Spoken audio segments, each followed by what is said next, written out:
Tried to move the car out. First thing I do is take out all the tires.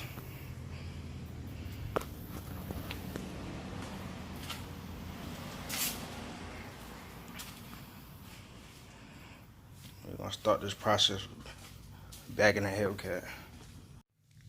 What's going on, YouTube? Welcome to the channel. The video is gonna be in parts because I was recording and I won't record, and I was recording, I won't recording. So right now I'm just popping the hood, you know, try to show off the little supercharger, you know what I mean, the blower and shit. But I'm gonna go to running the Harbor Freight, so I gotta get some spring compressors. You need spring compressors for this process too. So I hope y'all like the video. Remember to like and subscribe and push that notification bell so you can see all the upcoming content that's I got for the channel. All right.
Process, we just gonna talk about the tank, the 3P management system itself, the compressors, and how we drilled the holes and how we wired it up and everything.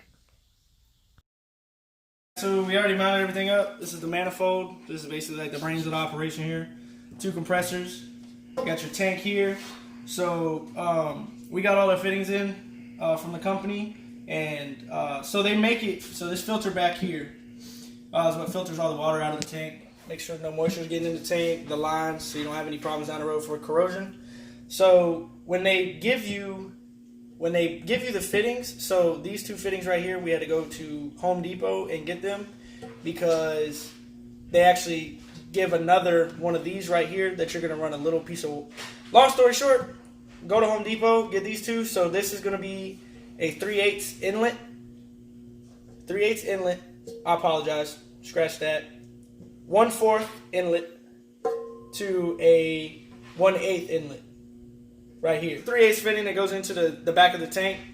And then this basically is like 2 male ends. It's going to be a 1/8 and a 1/8. So a 1/8 is going to screw into the 3/8. And the 3/8 is going to screw into here. Screw the tank onto the 1/8 on this side. And then this right here, they supplied. It's going to be a 1/8 fitting to the outside. So if you look on the top of this filter, there's actually an arrow. The arrow points that way. You want that pointing towards your manifold. Manifold's up there, but it points away from the tank. All goes with the flow of everything. So it goes away from the tank, not towards, away. All right, and then so you got your fitting right here. We actually already went ahead and ran the airline from the filter to the manifold. It's going to be the second. So if you're looking at it, so this is the center, right? So whenever you get it, this is going to be upside down. So it's all on whatever way you want to mount it. All right, guys. So right here, this is everything they give you. So if you'll look, so what we're looking at right now, you see, got it. Everything's lined up. All right. So this last one right here, we already ran it down and out. We'll show you that in a moment. That's going to be your exhaust. This one right here goes straight to the filter. So the second one from the left goes to the filter, which if you look, obviously you can see, straight to the filter. So we got the upgraded line. It's the 1/4.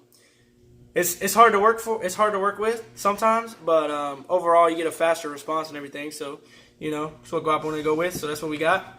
And then so that first port on the left, like I said before, is your exhaust, right? So if you look back here, see what I'm saying? It's kind of big and bulky. So the exhaust just ran out, and we got it all wired up right here for now until we put it in the car, and we're gonna route it out. So that's basically everything. So on the imports, these are gonna be 1/4 ends right here. So this is 1/4 going into a 3/8. This end on the compressors are 3/8. You're gonna make sure everything that you install, make sure you have Teflon tape. So basically, all you gotta do, so start with a fresh piece, like straight, because you don't want to look all shitty. So all you're gonna do, is literally, just wrap it around, hold it a little bit. It ain't gotta be perfect, but you don't want to be all terrible either. So it's pretty workable. You can work with it, maneuver it how you got to. Probably I'd say go around 2 times. That's what I do. And actually, you can turn this fitting so it works for you. So 2 times, turn it, give it a little wrap around. Make sure, obviously, you're going with it the same way, because if you don't, it's going to come off. You're going to take this cap off. It comes. Literally, all you're going to do, make sure it's straight. Don't force it, because if you're forcing it, it means it's cross-threaded. And you cross-thread it, you got a bigger problem on your hands. And it's literally going in by itself. Just like that. So then, you're going to refer to your guide on how tight to get this. You're going to need another wrench to hold onto this side. And then turn this one. I'm pretty sure it's like for 1/4 and 3/8. So if you refer back to your manual here, it'll tell you right about right here. So this is your torque specs for all your fittings. So 3/8, that's the one we're working with right this, actually, yeah, 3/8 is what we're working with right now. So after finger tight, it's going to be 1.5 to 3. Either or, you don't want to overdo it because you can strip shit, break shit, pop shit, whatever. So literally, you're just going to get your wrench. You start here, you're going to go, that's 1/2. Bring it back around, that's 1. 1/2, that's 1.5. That's good enough. So that's basically the rough way. You're going to do the same thing on the other side. We also got these are for the compressors, how you wire it up, like I showed you with the wiring harness. You're going to drill a hole in the back so you can route these out instead of having them like popping out the side, looking all ugly and shit. You can drill a hole in the back, and then it's going to go out like that. And we'll be back with something else. So we already started halfway installing it. This is the second compressor wiring harness right here. So one end, if you look clearly on both ends, the black and the red, it's actually going to tell you that this side goes to the battery, positive obviously, this is the negative. The other side, these other 2 wires here, are the ones that's actually going to go to the compressor. And if you look, this actually says, it just says ground, but you can figure it out. It's self-explanatory. This is the relay. So they give you self-tapping screws right here that is actually going to screw into right here. And so you just got it there mounted out of the way. Make it nice and clean. We zip tied up all the extra wire. So these 2 ends are going to go to your compressor. Once we put the whole setup in here, we'll hook these up, wrap these in safety wire so you don't have anything arcing or making any connection. This little red one right here, gray wire, red end, this is going to actually plug into the main wiring harness. And we'll demonstrate that in a second once I get that routed in. So this is obviously this is the secondary compressor right here. This right here that has your actual manifold plug-in. another relay, and then the other compressor, the first compressor. So we're gonna route this, try and get it all nice and neat for you. So another thing you'll do is get this other relay, try and put it next to it. Ain't gotta be too perfect, but sometimes this thing likes to be a bitch, so we better figure it out.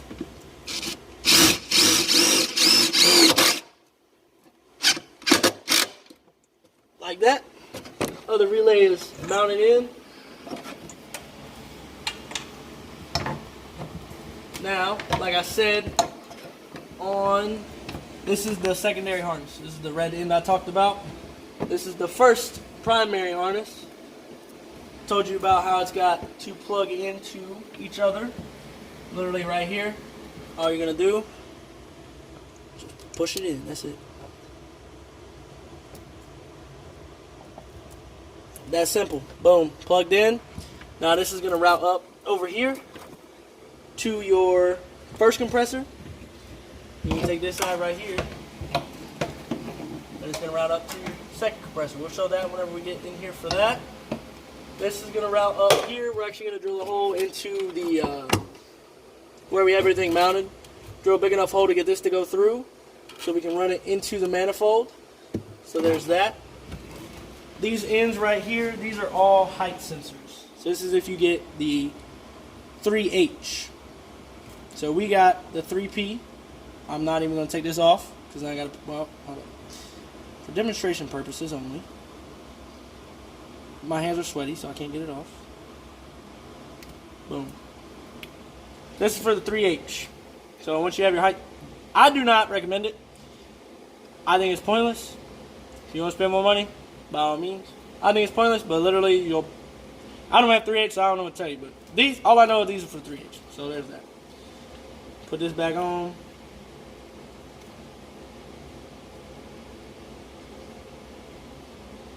Just like that.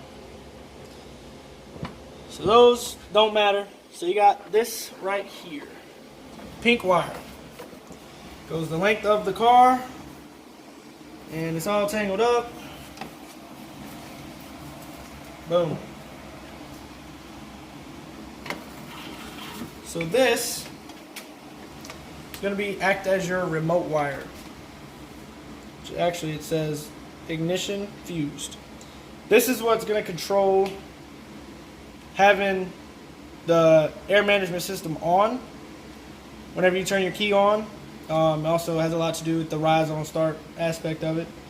So you can, they give you different engine possibilities you can do. You can do an inline fuse. You can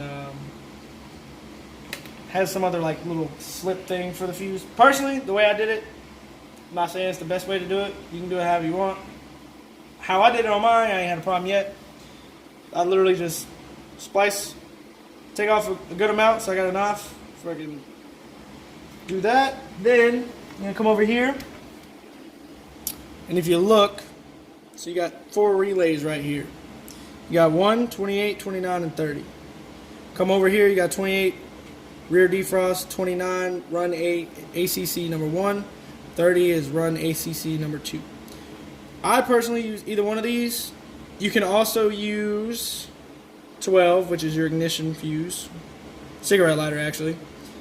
Then, so I'd use my relay. That's what I found out worked for me, and so that's why I went with. Because I also have a system in my car, so I had to use something else for that. So, here come look at the fuse box right here. So like we said, you got 1, 28, 29, and 30. So 20, 29 or 30, one of these you're just going to pull out. Give it a little wiggle. Boom, pulls out. You got all these little ends right here. So I run it to, so if you're looking at it, they sit in like this. So the far left one, which is right here, okay? That's the one we're going to wrap this around. I'll show you right now. So I probably should have made it a little bit bigger. But literally all you got to do, which actually I'm going to do that. I'm going to make it bigger. So hold on. Yeah, what you do when you film, I'm gonna tell you what to use too. I know, See, it's easier when I ain't got to film and trying to do it at the same time. Oh, I mean, shit. Whenever you when it fucking films, let me know. I come over and film. Record your ass. Shit, don't have a problem. All right, guys, back. Like I said, that far left fuse or whatever the fuck it's called, I don't fucking know. Don't really care. Literally, all you're gonna do, which you want to make sure that it doesn't touch any of the other ones. You want to make sure that the pink is on the outside and not inside, because then you'll have a connection problem. I'm just gonna wrap this shit around. Whenever you put it in, you're not gonna have an issue because it's gonna push it down on it. So I'm just getting something to straighten this out a little bit. Push it down. Make sure it's not gonna touch anything else. This is not the professional way to do it, but hey, we do our own shit on our own cars, so I ain't paying $1,000 for an install. I don't know about y'all, but damn sure ain't doing that. So that's why we making this video right now, to show y'all that y'all can do it too. Boom, so you got that right there. Literally all you're gonna do, walk it on down, pop it in, and I should probably go the right way. Like that. Boom, that's in there. And you just easily like maneuver it around, little things, get it all nice and neat. Set it down in there. You want to make sure you push good on it, make sure it's in there. You don't want to break nothing though. So boom, then from there, pop this bad boy back on. Fuse is done, boom. Alright, so we're back again. So like I said, this main harness again. You got this fat ass black wire. At the end of this black wire is this. This plugs into your controller. There's another plug that plugs into this, that plugs into the controller. We'll show that in a minute. And so we're gonna route this all the way up to the front of the car. We already got the back seat out, so I'm gonna chuck this thing in there like that. And we're gonna go to the other inside.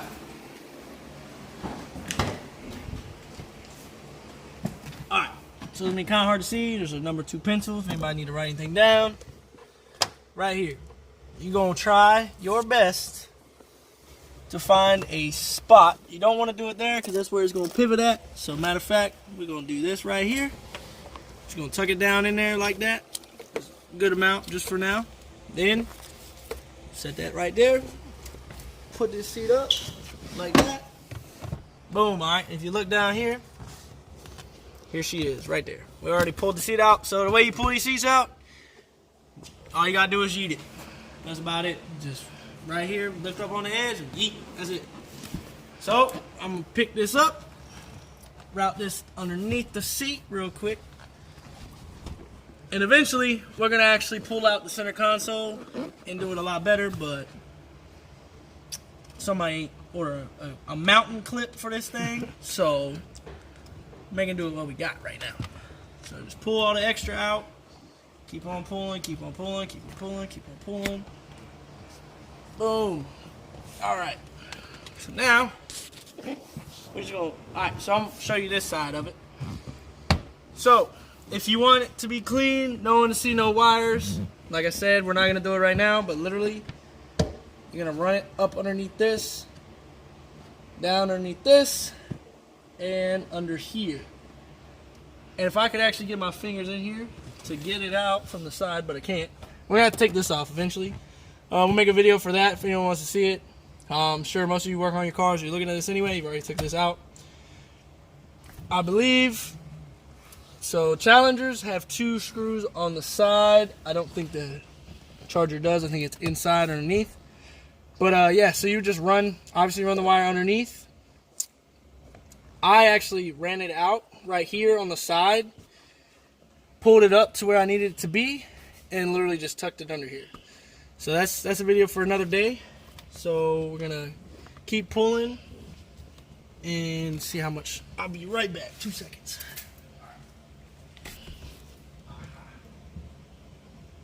2,000 years later. That's a good amount right there. Alright, now we're gonna put the seat back in. Call it a night. Not really call it a night, but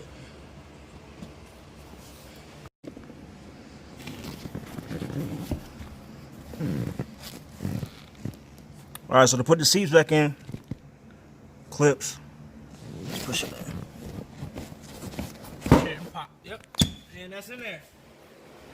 We're gonna run, talked about earlier on the manifold, the far left, if you're looking at it, it's gonna be your exhaust hose. So whenever you air out, air up or down, whatever, that's where this hose is gonna go, is out, straight out the car. So if you look straight down, that's the bottom of the car right there. So luckily, he's got this. He ain't got no upgraded sound system, none of that shit, extra shit. So we're gonna go drill straight down. We're gonna try and bore it out a little bit. That way it's no sharp edges on the hose. That way it don't cut anything. So yeah, we're gonna go ahead and do that.